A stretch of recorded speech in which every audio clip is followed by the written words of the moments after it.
Nah adik-adik, hari ini kita mau ucap syukur buat segala kebaikan Tuhan. Dan kita mau siapkan hati kita mau memuji nama Tuhan. Kita mau sama-sama naikkan pujian Mars Sekolah Minggu.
Menyanyikan kebaikan Tuhan, kita sama-sama katakan haleluya, haleluya.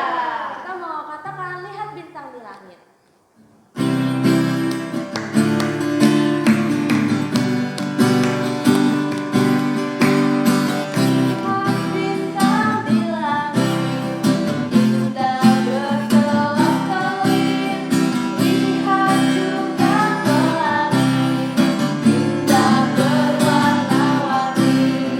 Semua menceritakan alam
Kiranya guru kami diberkati ya Tuhan, dan kami anak-anak-Mu semua yang mendengarkan firman juga diberkati, dan firman-Mu bisa tertanam dan berbuah di dalam hati kami dan bisa menjadi teladan bagi hidup kami.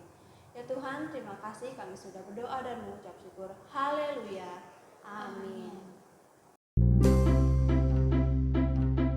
Salam adik-adik. Nah, semua sudah bersuka cita ya, kita sudah memuji nama Tuhan. Sekarang adik-adik semua duduk diam, kita mau dengerin firman Tuhan. Minggu ini Koko mau cerita tentang kisah Rasul Yohanes dan Rasul Petrus yang masuk ke dalam penjara. Ya, kalian bisa baca kisahnya itu di kitab Kisah Para Rasul pasal yang keempat ayat yang ke-1 sampai 31. Ya, sebelum Koko ceritakan, ini ada videonya yang menceritakan tentang kisah tersebut. Ya, kita lihat sama-sama dulu yuk videonya. Petrus dan Yohanes di penjara. Sumber dari Alkitab Perjanjian Baru. Kitab Kisah Para Rasul pasal 4 ayat 1 sampai 31.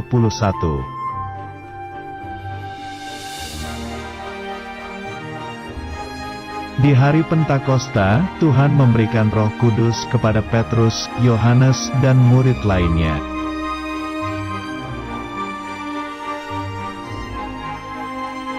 Kemudian Petrus menjadi berani berbicara dan 3.000 orang itu bertobat lalu dibaptis.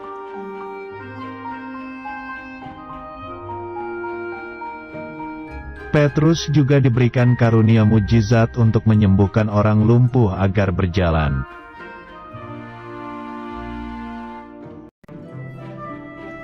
Petrus berkata Yesus adalah Tuhan dan 5.000 orang menjadi percaya Tuhan Yesus. Tiba-tiba datanglah para imam, kepala pengawal dan orang Saduki.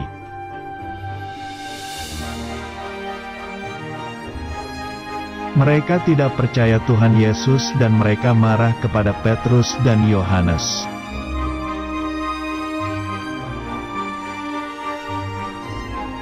Mereka menangkap Petrus dan Yohanes lalu dimasukkan ke dalam penjara.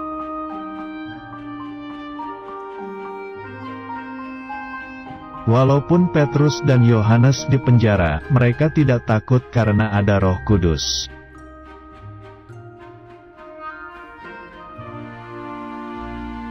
Keesokan harinya, para pemimpin Yahudi dan ahli Taurat berkumpul mengadakan sidang.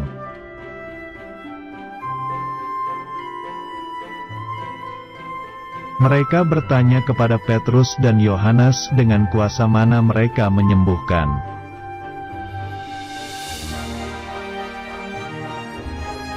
Petrus berkata orang sakit disembuhkan karena nama yang berkuasa yaitu Yesus Kristus.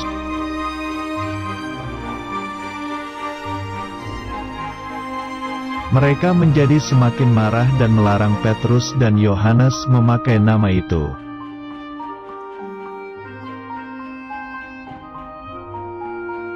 Tetapi Petrus dan Yohanes dibebaskan karena orang banyak melihat mujizat kesembuhan itu.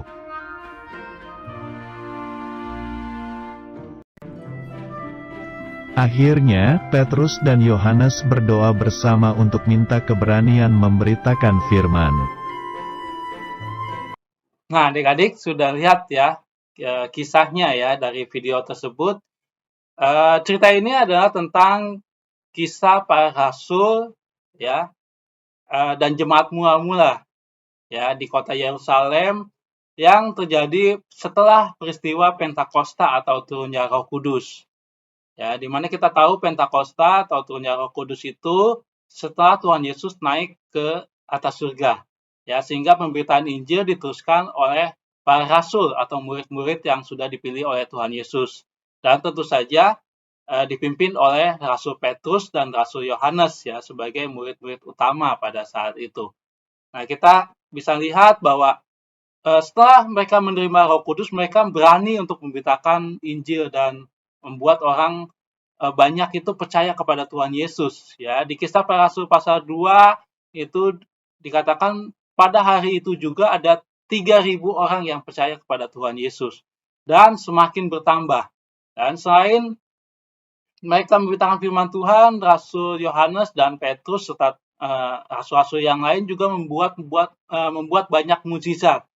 Ya, mereka menyembuhkan orang yang lumpuh, orang yang sakit, ya, dan banyak yang lain lagi. Nah, setelah mereka memberitakan firman Tuhan itu, ya, sehingga mereka terus bersekutu bersama-sama dengan orang-orang yang percaya yang lain, ya, itulah yang nantinya kita sebut itu sebagai gereja mula-mula. Ya, mereka lah gereja pertama, ya, persekutuan orang-orang percaya kepada Tuhan Yesus. Ya, dan kemudian mereka menyebar, ya, sampai pada saat ini kita juga menjadi orang yang percaya karena pemberitaan Injil dari para rasul tersebut, ya. Nah, setelah mereka memberitakan firman Tuhan, ternyata tidak semudah itu, ya, atau ada saja tantangannya, ya. Kalau di kisah ini ternyata orang-orang Saduki, pemimpin agama Yahudi pada saat itu tidak senang dengan pemberitaan akan Injil dan pemberitaan akan nama Tuhan Yesus, sehingga mereka menyuruh untuk menangkap Rasul Yohanes dan Rasul Petrus supaya mereka tidak lagi memberitakan firman Tuhan.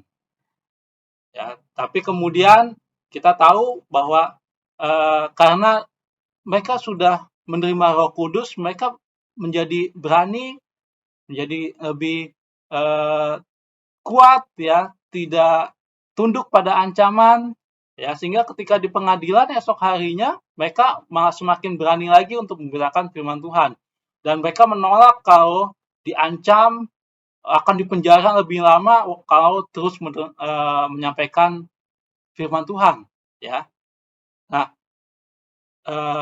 kita bisa belajar dari hal ini dari Rasul Petrus, Rasul Yohanes, dan jemaat mula-mula, ya, bagaimana juga sikap kita sebagai anak-anak Tuhan, sebagai orang percaya pada saat ini, ya, boleh belajar atau boleh meneladani dari kehidupan mereka.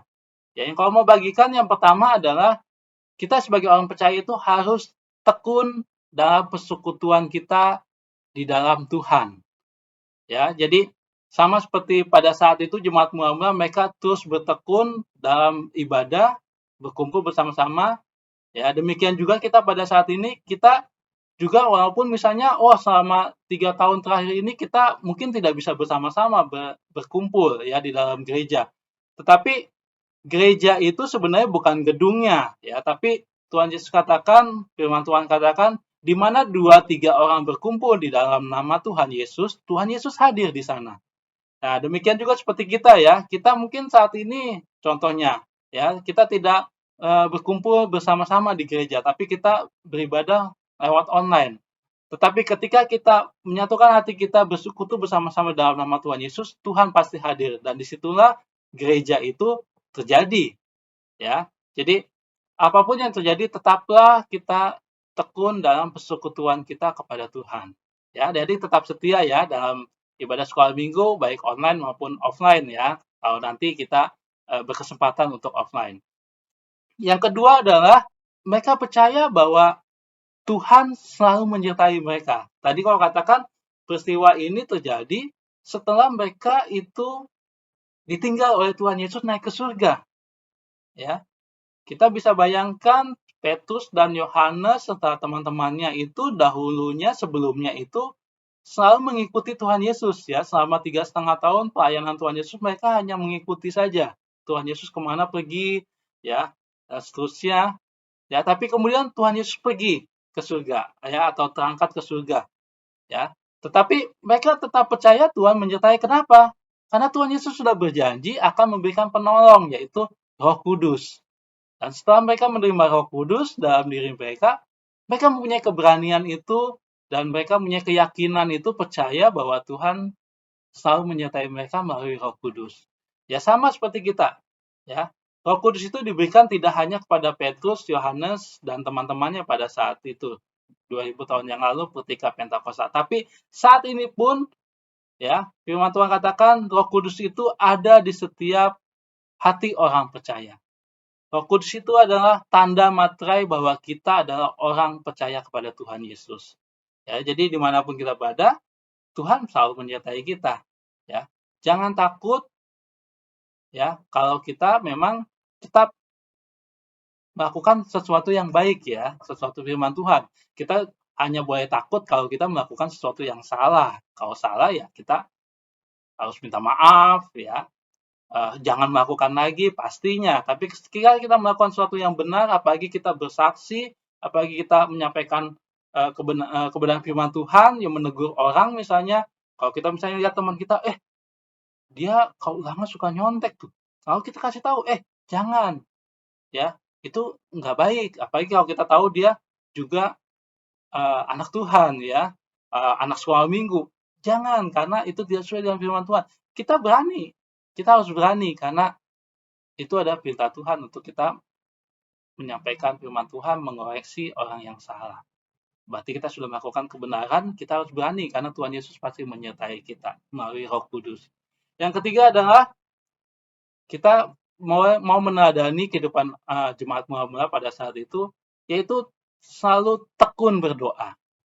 Ya, tadi ketika mereka sudah diancam, lalu kemudian ya karena mereka berbuat baik, orang banyak pun pasti akan membela ya, pasti akan bersaksi bahwa mereka tidak melakukan keonaran, ya sehingga mereka akhirnya dibebaskan ya, dan mereka tidak membalas untuk mengancam orang-orang Saduki yang sudah mengancam mereka itu, ya, tapi justru mereka tekun berdoa, juga mendoakan mereka mungkin, ya, yang jahat itu supaya mereka juga menerima Tuhan Yesus, supaya mereka juga percaya sama Tuhan Yesus.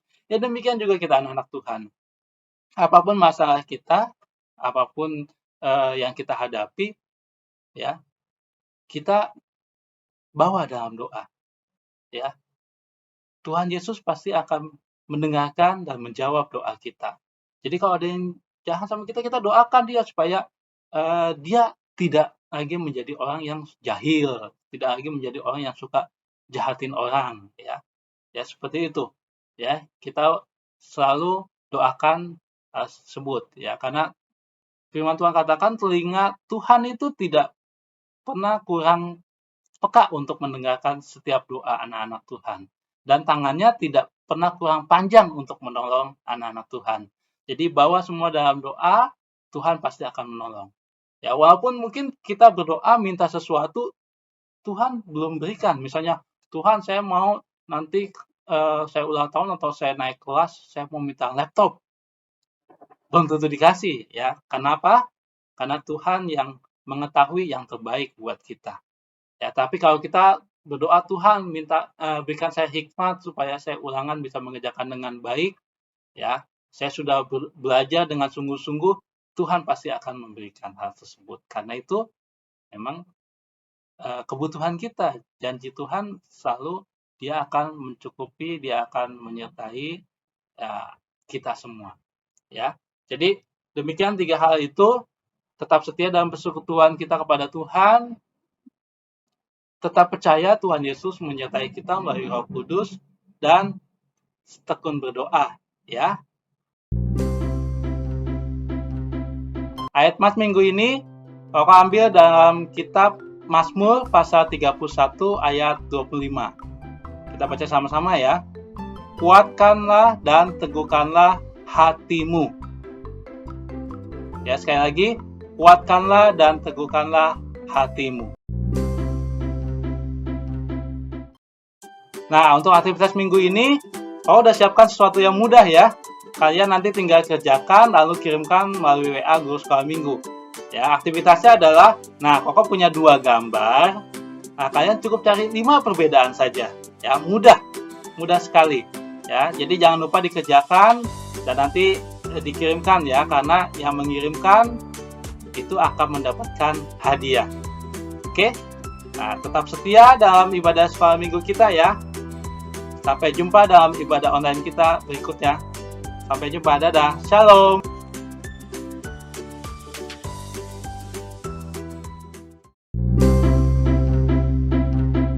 Adik-adik, inilah pemenang aktivitas ibadah online 13 November.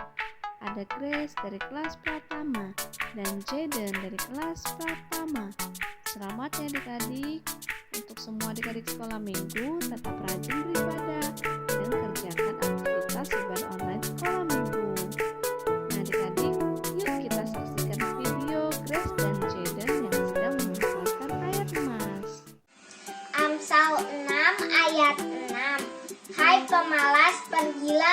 pada semut. Perhatikanlah lakunya dan jadilah bijak. Amin. Perhatikanlah lakunya dan jadilah bijak.